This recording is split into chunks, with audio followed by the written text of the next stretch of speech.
Infidelity can shatter trust, but it doesn't have to end your marriage. Regardless of who cheated, trust is gone.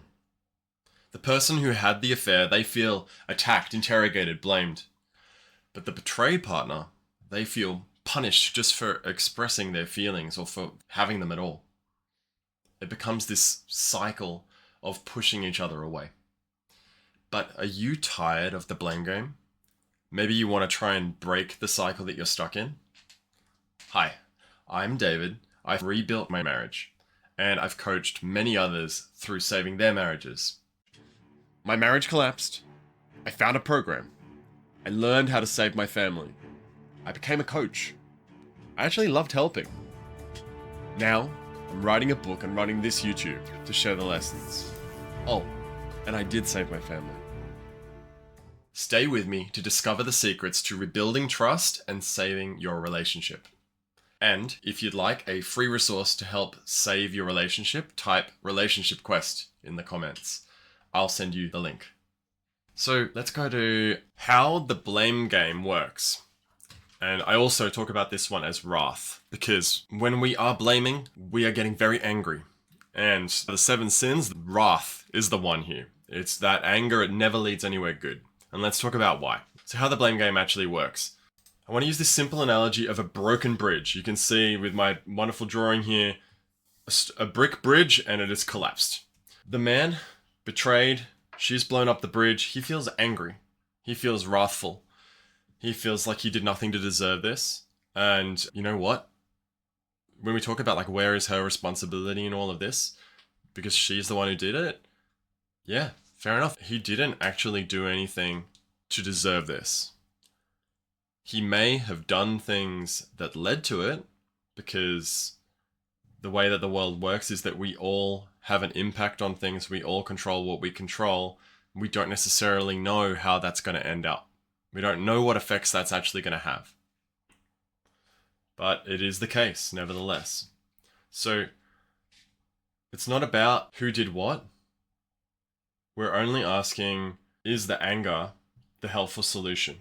And I mean, he's going to be angry at her, thinking she should apologize. She should change her behaviors. She should see what she's done and understand what she's done wrong.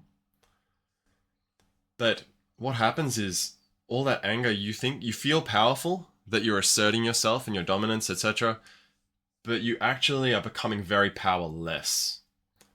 And the way that you become powerless is that instead of simply rebuilding the bridge from your side, figuring out where things went wrong, taking responsibility for what you can do, creating a better environment, you actually worsen the environment, which makes her feel even more like pulling away and seeing other people.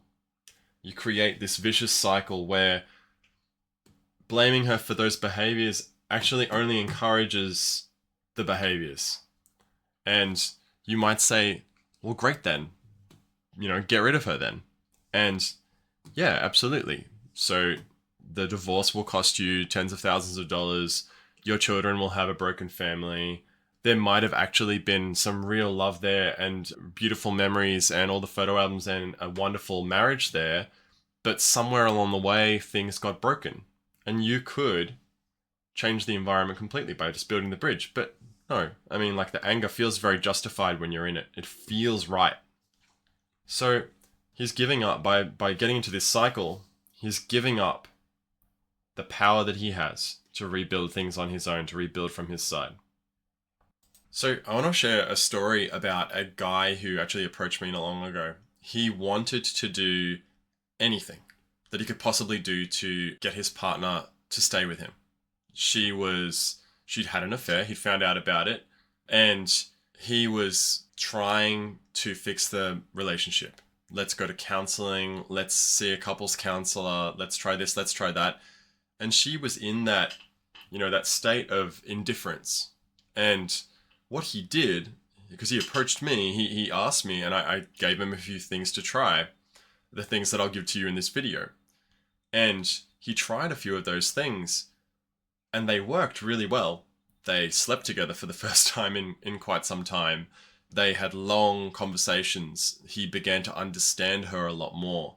And they began to slowly build bricks across the bridge. Again, he would build a few bricks and she might half-heartedly build one, but it was progress, right?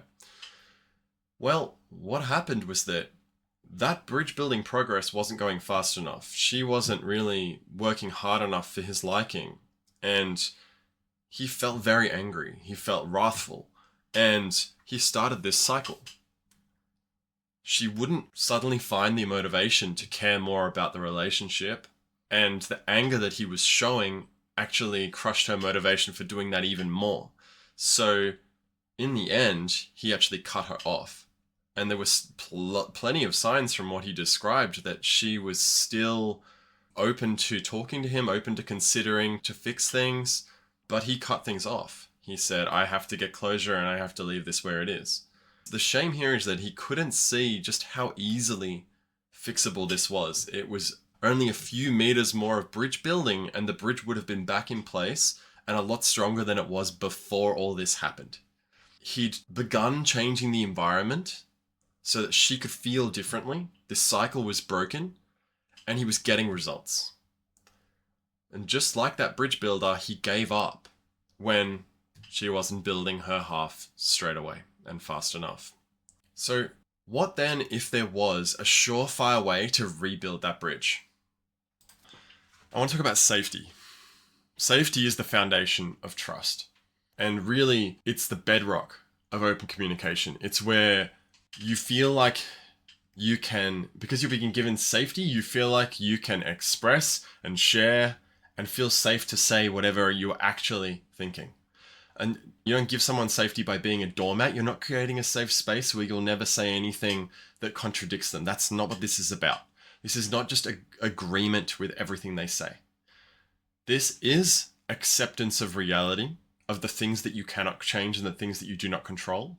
It's accepting of how they actually feel instead of how you would want them to feel. And it is curiosity to understand more. That's all it is. Safety is just simply accepting their feelings, accepting the words that they're saying. And everything that guy that I was trying to help was doing initially was rebuilding safety. I could see it straight away. Like there is so much potential for this to go really, really well. But when he got mad again, he confirmed why she'd been leaving in the first place, why the affair had happened in the first place, that she was never fully safe for the last year, maybe, in that relationship to express what she was really thinking and feeling. He would have been defensive. He would have gotten angry. She couldn't express her true feelings. So I want you to think of a time that you couldn't share. So like a partner would get mad at you, for example, or if you express what you were really feeling. If you were disappointed about something and you expressed that, then they would get pissy and defensive. They wouldn't get it.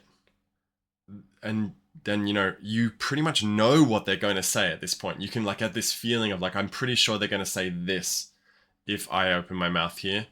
And this isn't going to solve anything. So you think, if I don't bring this up, nothing changes and things get worse. If I do bring this up, nothing changes and things get worse. You're in a completely hopeless situation, which further destroys safety as you do more and more and more thinking only in your own head without communicating any of that to your partner. And like my story, this is exactly what happened with me.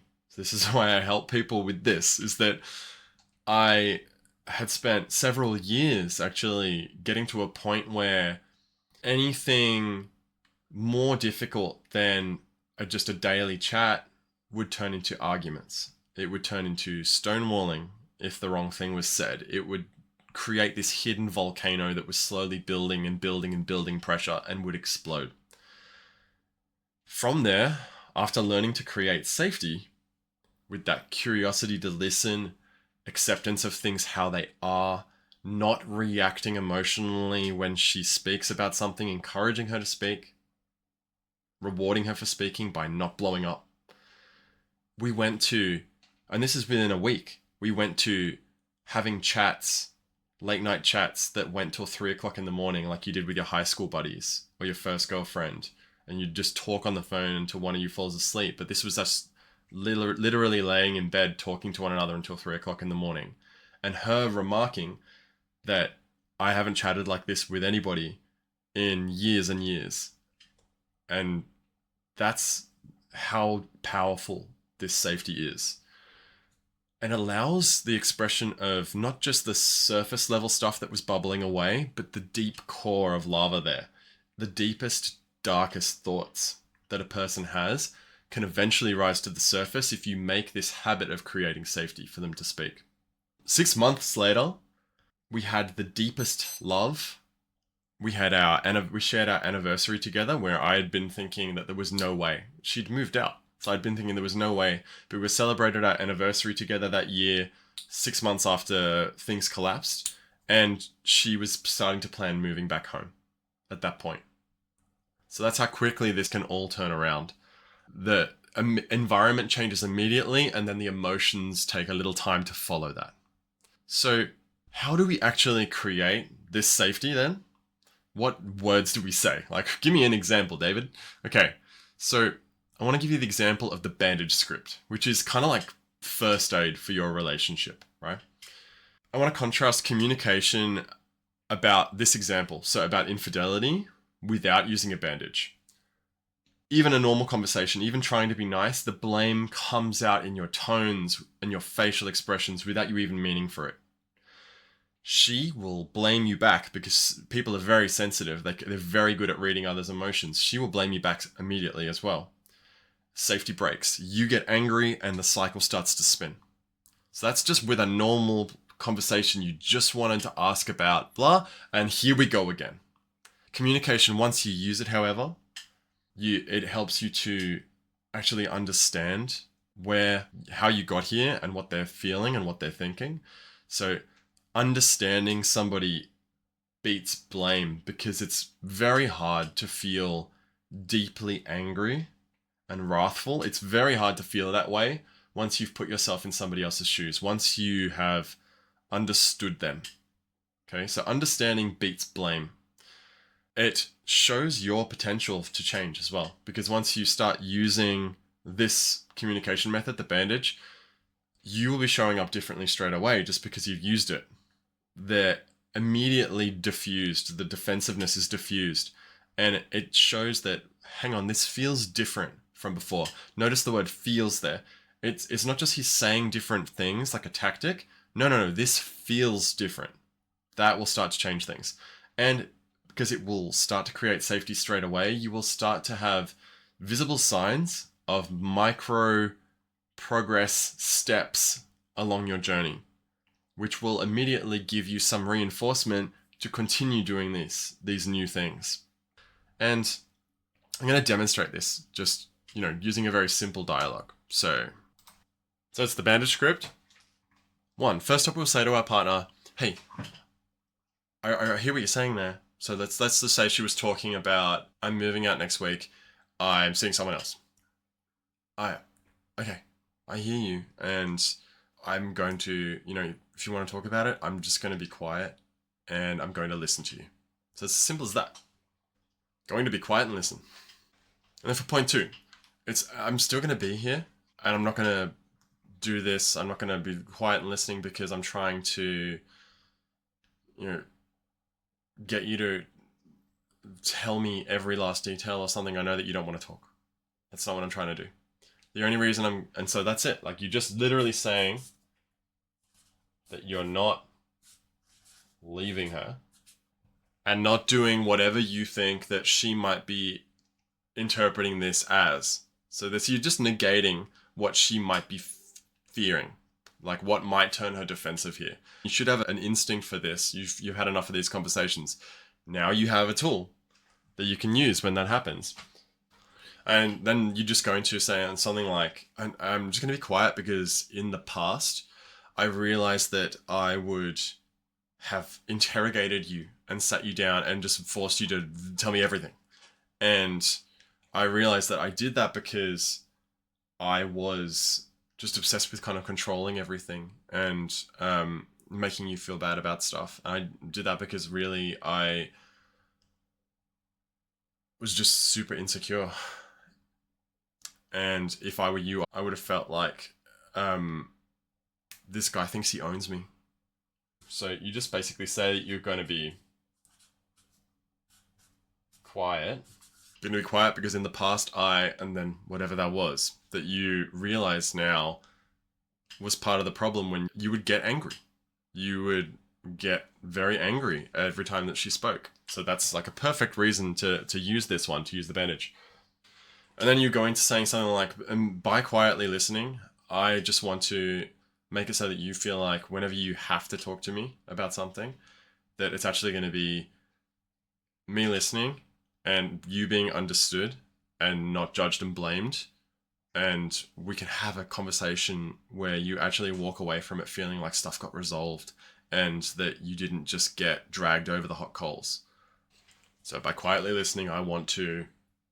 And then finally, this one's super simple. You simply ask her, how does that sound? As you just want to check with her at the end what her thoughts are, what her feelings are. And this is where you put your money where your mouth is and you actually do shut up and listen. You are giving her a question. And once you've given her that question, it's just ears open and mouth shut. And hear what she has to say. Let it all pour out. React very differently from how you've ever reacted in the past. Completely flip the table on this whole thing. But at the end of the day, there's more to it than just words. I want to talk about mindset shifts. So moving from victim mindset to hero. And really, when we're discussing the hero mindset, so we're talking about building that bridge, right?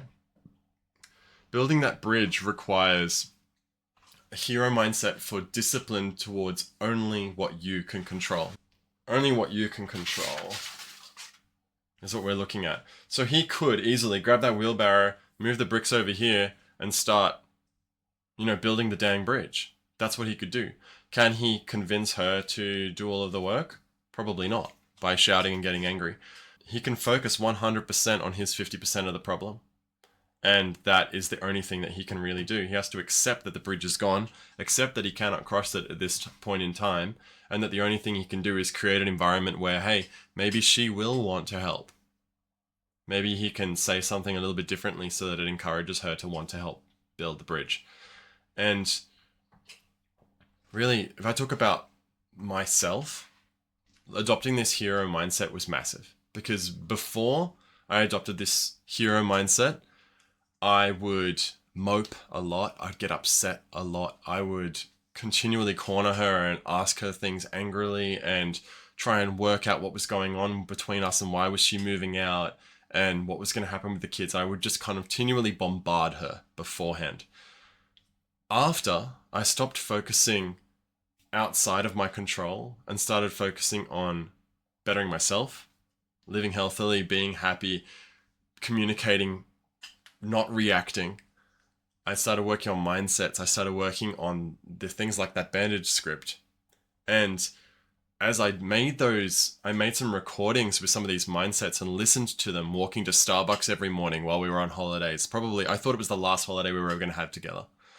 And listening to these recordings of those mindsets slowly started to shift everything so that at the point where I was just doing all those things that I could control, and then I started to see the massive changes in the environment of our relationship, and I started to see her come back. At the end of the day, safety is the secret ingredient to rebuilding trust. You can build that safety by listening more, saying less, having curiosity, using the bandage that I told you there. You can approach that without blaming your partner and without getting wrathful, angry, by focusing on what you control with the hero mindset. Just do your best, leave the rest. When your partner feels safe, you can overcome any challenge together. And if you found value here, hit subscribe for more insights on saving your relationship. Alright, stay awesome.